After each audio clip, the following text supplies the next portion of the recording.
కబురు పంపాడు. ఆ పని అంటే చూసావా అన్నా? కన్నేసింది కోట్లు విలువ చేసే భూమి అయినా కోగుని రిటైర్మెంట్స్ అని కొల్ల కొట్టడం మన పార్ట్నర్ బాగా అలవాటు కదా. ఈసారి ఏకంగా ఈ స్టేట్ సీఎం కావాలని కోరుకున్నాడు. అందుకు మన సపోర్ట్ తో ఈ స్టేట్ సీఎం కావాలని ఆ రుద్రబాబు గారు కోరాడన్నా. అంటే రుద్రభగవాన్ ఈ స్టేట్ కి సీఎం కావాలని ఆశపడుతున్నాడు అన్నమాట.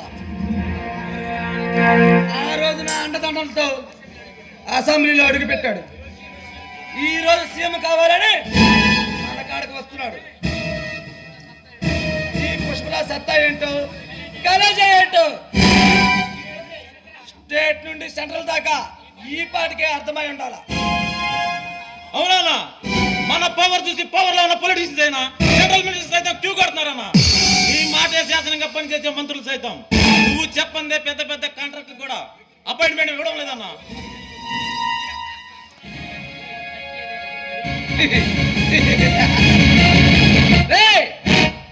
ఈ పుష్పరాజ్ అంటే ఏమనుకుంటున్నావురా?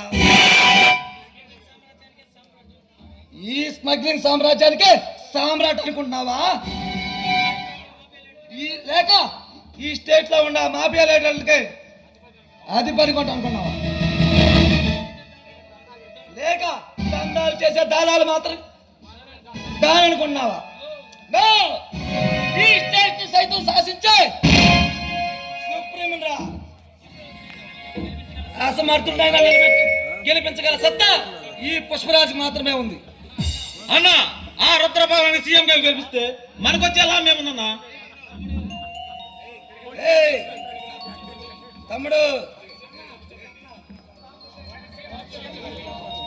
ఆ రుద్రభగవాన్ సీఎం సీట్ లో కూర్చోబెట్టి ఈ శేషాచలంలో అడవుల్లో ఉన్న ఆ ఎర్ర బంగారం ఆ ఎర్ర చంద్రాన్ని చెక్ పోస్ట్ దాటించి చెన్నైకి చేర్చాలి. అంతేకాకుండా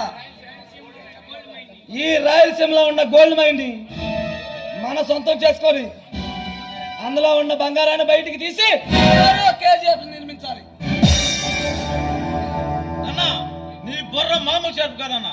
ఈసారి మనం కొట్టబోయే దెబ్బకి కుంభస్థలం కుదేలవలసిందే, కుబేరులు సైతం మన కాలకాలకి రావాల్సిందే.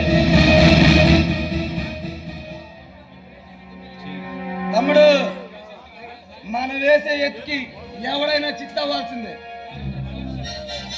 ఆ రుద్రభగవాన్ సీఎం సీట్ లో కూర్చోబెట్టి మనం నిర్మించబోయే మరో కేజీఎఫ్ చూసి ఈ ప్రపంచంలో ఉన్న మిలియన్స్ సైతం మనతో చేతులు కలపాలని కోరుకుంటారా? అన్నా, ఈ ఆనంద సమయంలో మనం ఎంజాయ్ చేద్దామన్నా.